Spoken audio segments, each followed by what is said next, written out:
The world of online dating is a jungle on its own, and it's an even bigger jungle for young men. Now, you might be sitting here thinking to yourself, well, I'm not even that good looking, I don't have that money. How can I possibly navigate the world of online dating?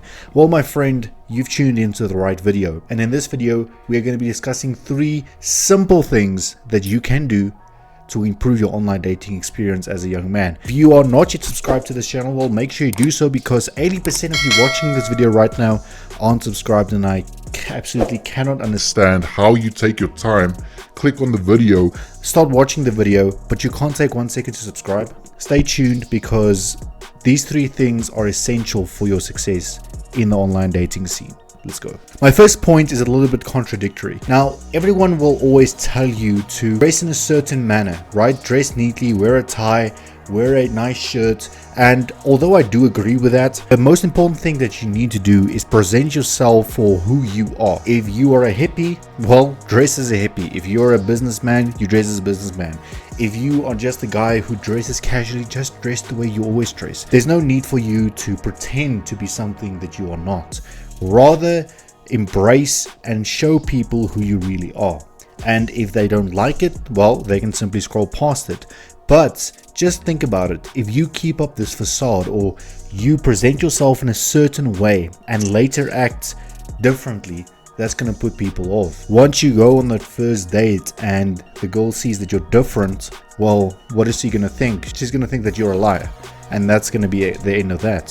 So although I do agree on the fact that you should present yourself very neatly, right, and well cropped, well lit photos, I do agree with that. That's logic. Make sure that your profile is put out in such a way that it expresses who you truly are, because that person needs to know what she or he, we don't judge, is signing up for. So if you put on this facade, people are obviously going to assume that you are a psychopathic liar or something like that. So make sure that you present yourself neatly, but most importantly, be sure that you present the true version of yourself. Point number 2, if you are currently speaking to a woman that you find attractive, that you really can see yourself with, there's no reason for you to pretend to like something she likes. It's all about compromise. If you, for example, are not a person who likes fishing, but she likes fishing, you should let her enjoy that. However, guys, this compromise is very, very important, and very few people get the balance right, and I myself sometimes do struggle with getting that balance right. But ultimately, if you are talking to someone brand new, if you only recently started speaking to this person and you really want to build a connection with them, it's very important to find out their likes and dislikes. And according to their likes and dislikes, you gotta either adapt, or you gotta say that, you know what, maybe the differences are too big, so maybe we should go our separate ways. There's nothing wrong with that as well. But if you really want to try and you really want to hook this person,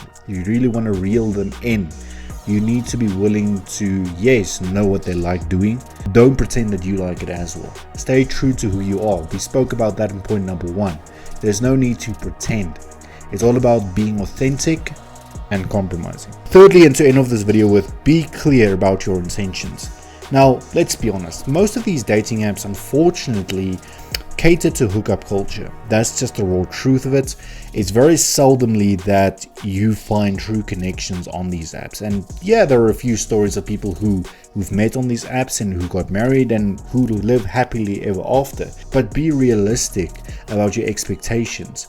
Are you on these apps for short-term gratification, or are you on these apps to find someone serious?